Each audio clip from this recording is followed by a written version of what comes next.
사람을 포기하지 말라라는 제목으로 계속 한 주간 은혜를 나누고 있습니다.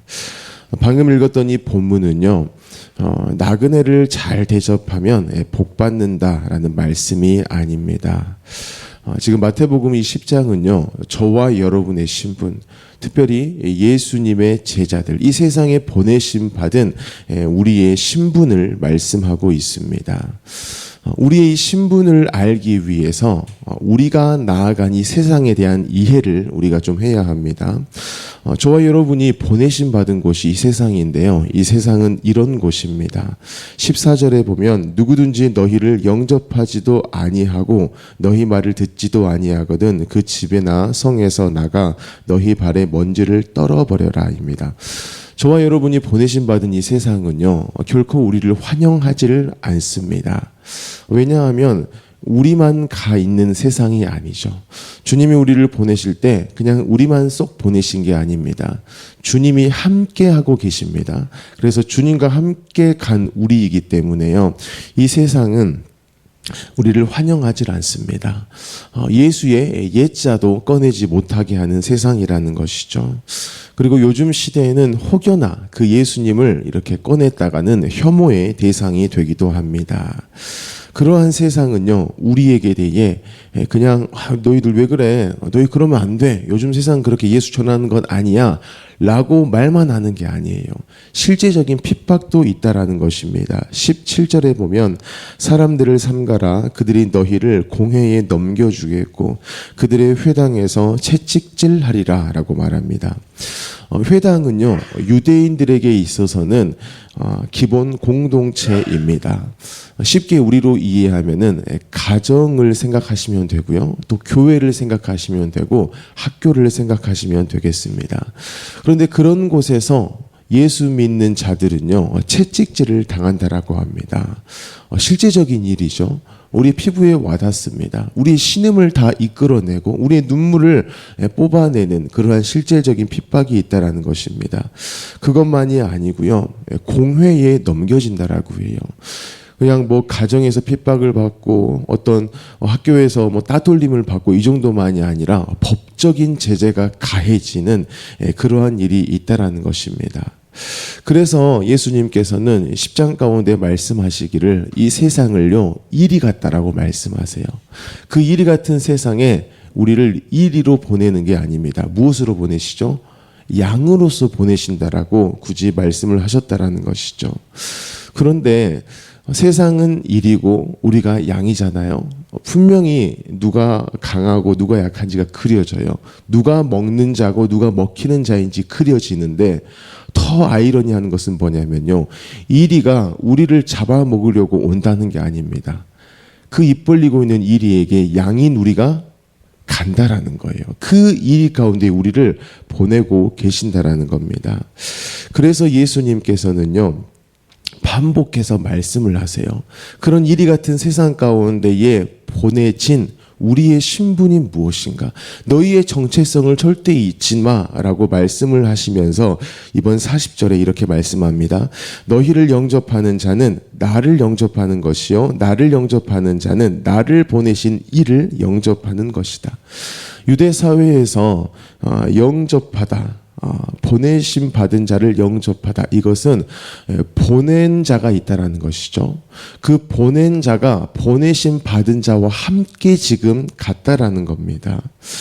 그래서 그 사람들이 혹여 우리를 받았다, 우리를 영접했다, 이것은요, 우리를 받은 게 아닙니다. 우리와 함께하고 계시는 그 예수님을 영접한 것을 지금 의미하고 있다라는 것입니다.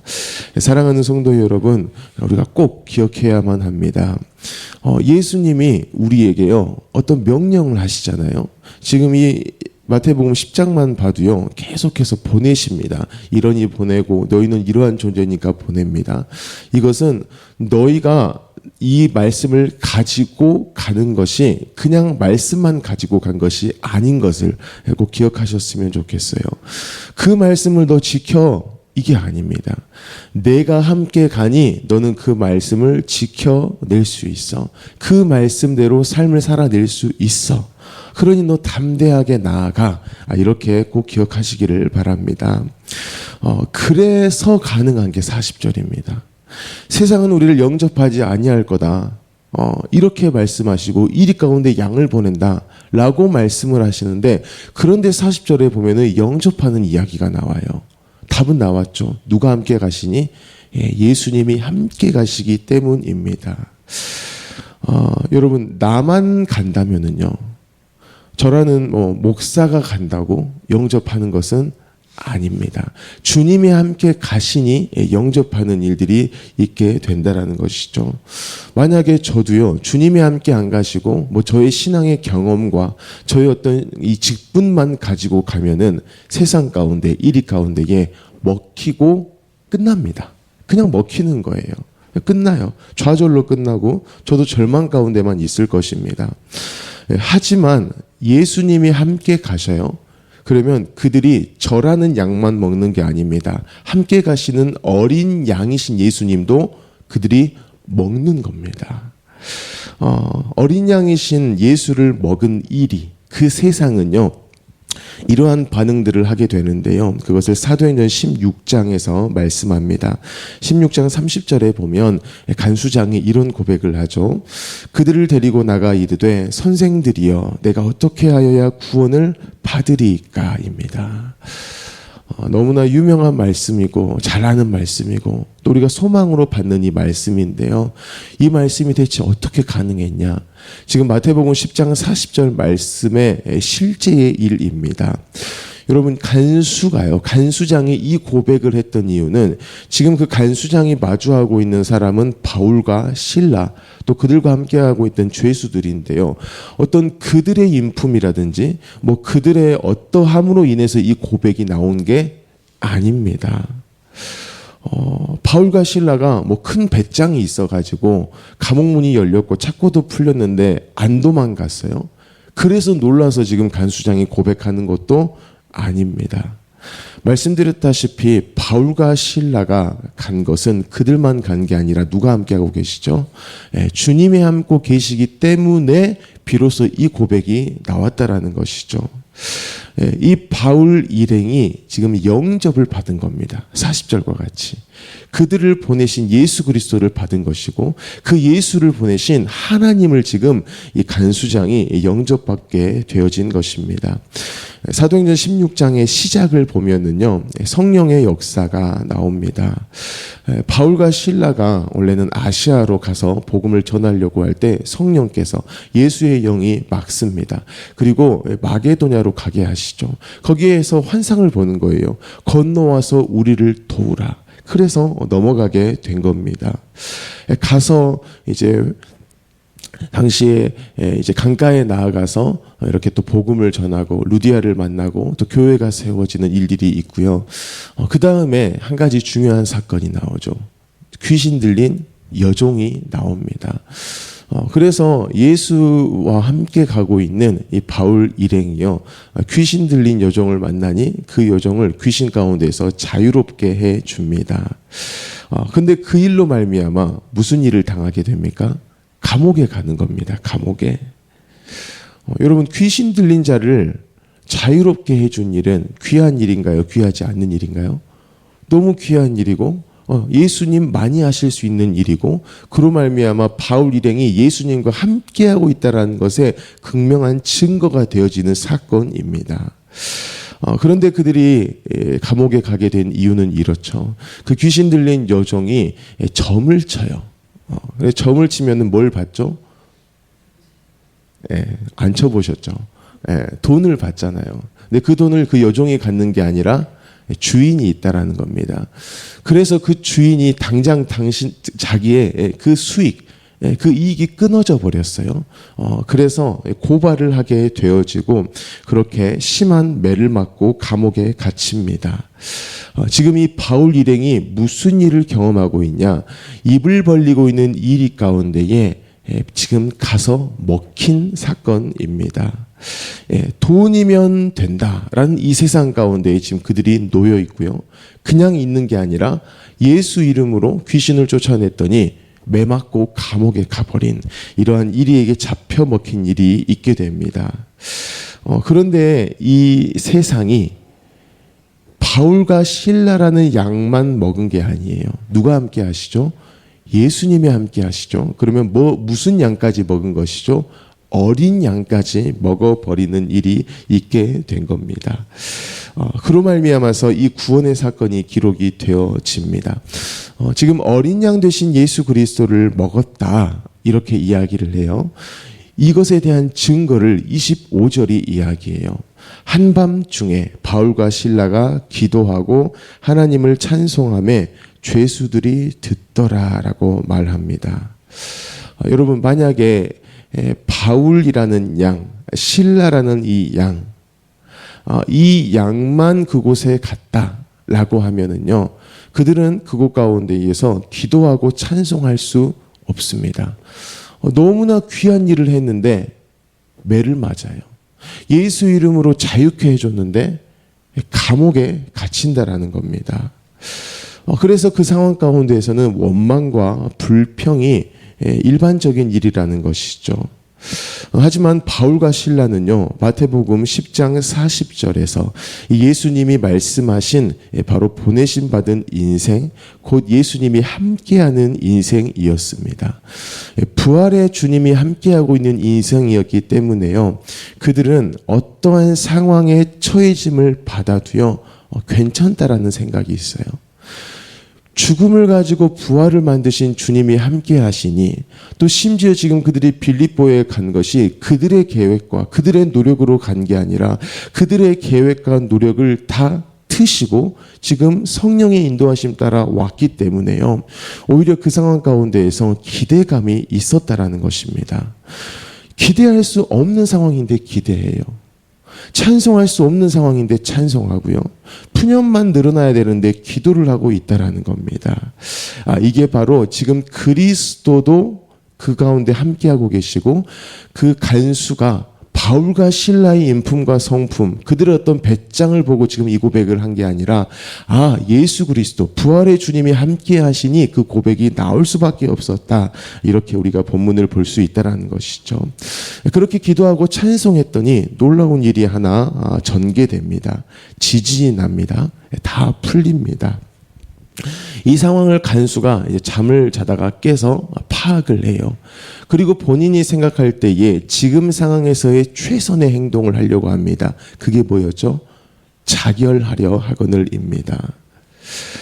그때에 바울이요, 모든 죄수가 제자리에 있다, 너 죽지 마라 라고 이야기를 했고, 그때서야 비로소 이제 이 16장 30절이 나와요. 그들을 데리고 나가 이르되 선생들이여 내가 어떻게 하여야 구원을 받으리까 하거늘.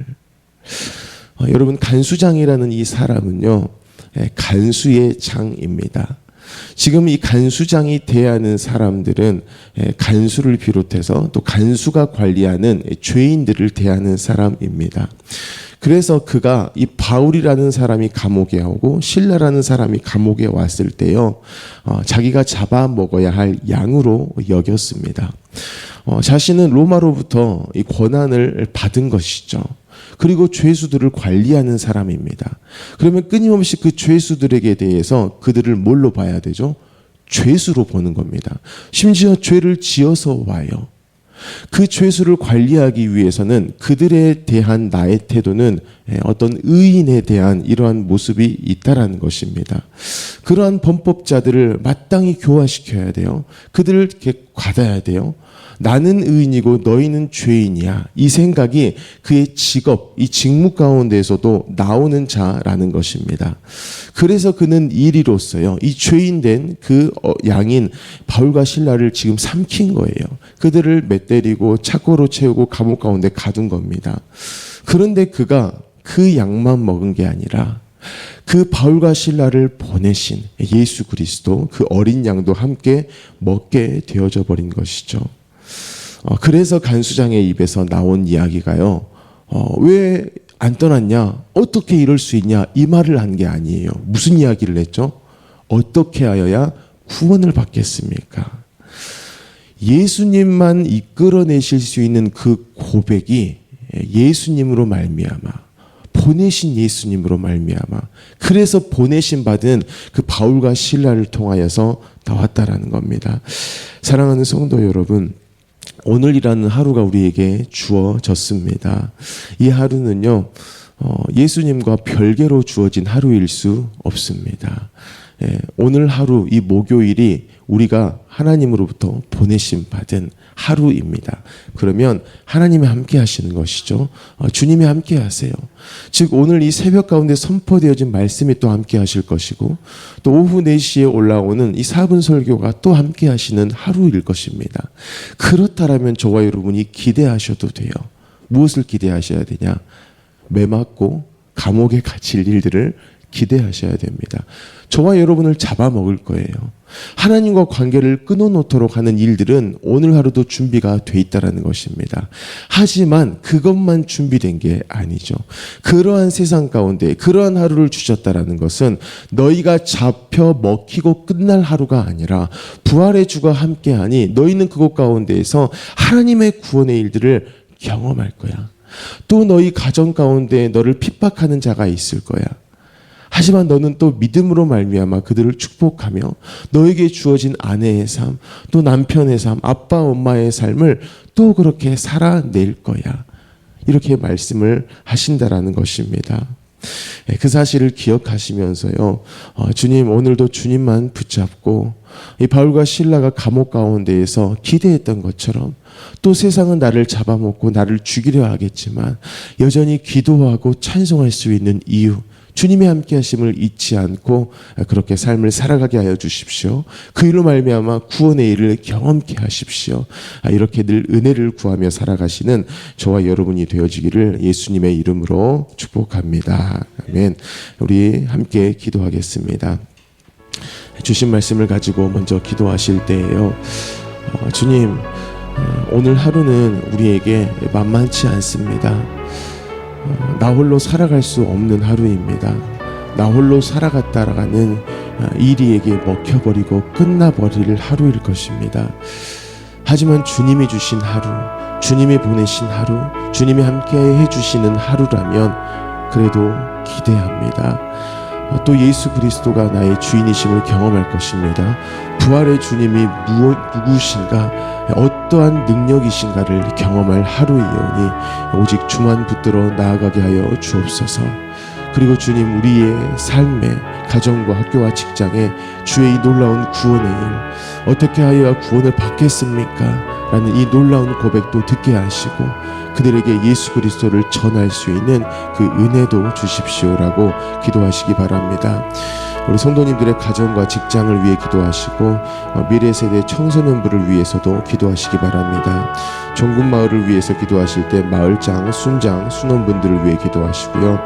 오늘 또 목요 합심 기도회가 오전 10시 반에 있습니다. 이 일을 위해 기도하여 주시고 우리 담임 목사님의 건강, 성령의 충만함을 위해 기도하시고 나라를 위해, 민족을 위해, 북한을 위해, 열방을 위해서도 기도하시기 바랍니다. 또 우리 광신대학교를 축복하시기를 바랍니다. 우리 모든 기도 제목으로 함께 기도하겠습니다. 사랑이 많으신 하나님, 감사합니다. 우리가